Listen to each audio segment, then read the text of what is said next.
Nothing in common.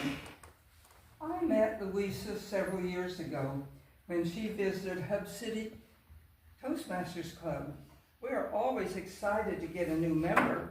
We just didn't realize what was in store for us. Louisa and I had nothing in common.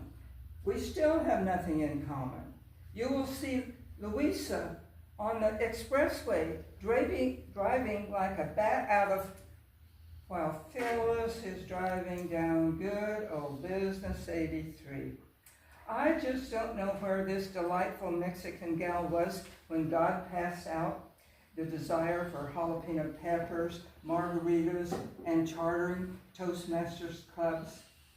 I soon found out she was over in the other line where God was passing out talent, patience, kindness, winning speech contests, and caring for dogs. We became good friends.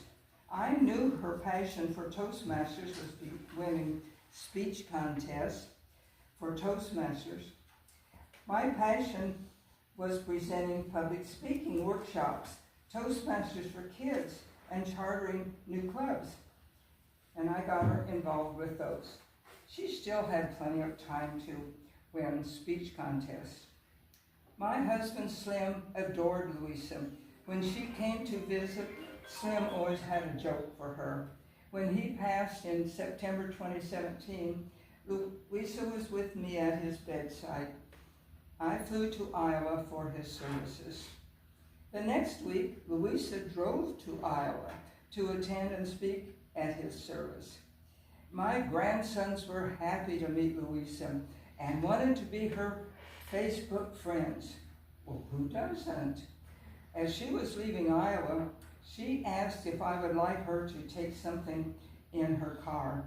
I said yes, this big office chair and a big leather chair, never dreaming they would fit in her Audi. In minutes, she had these chairs apart with and lying flat in the trunk of her car. She drove back to Texas, and I stayed in Iowa.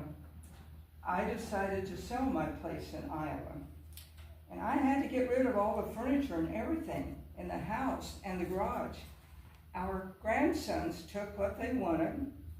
How was I going to take what I wanted from the house and my cherished 2005 Ford 500 to Texas? Well, 4 weeks went by. Finally, I called Louisa, and I asked her if she would fly to Iowa and drive my car back to my home in Texas. She agreed. I could put a few things in the car.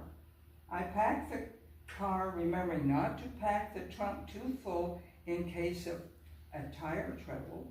My husband taught me that, and in our 68 years of marriage and traveling, we never had a tire trouble.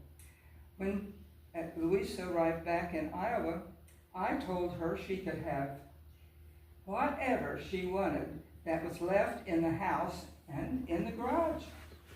A few hours later, when she left Iowa in my car, this typical Mexican had the trunk jammed full. The back seat and the passenger seat were filled to the top. She could barely see out of the windshield. Louisa had found many interesting items. She was even taking our snow shovel to Texas. She said it was something about the dogs. I was really concerned because I had heard she drives 1,000 miles a day without taking a break. She can do anything and everything. Well, she called the next day to say she had arrived in Texas and my car was in the driveway of my house in Alamo. Oh, I was relieved. I had been really worried about my car. A few years ago, I attended my 21st Toastmasters International Convention in Aurora, Colorado, along with Louisa, who was attending her first. I was there to see old friends. Louisa was there to compete in any one of those international speech contests.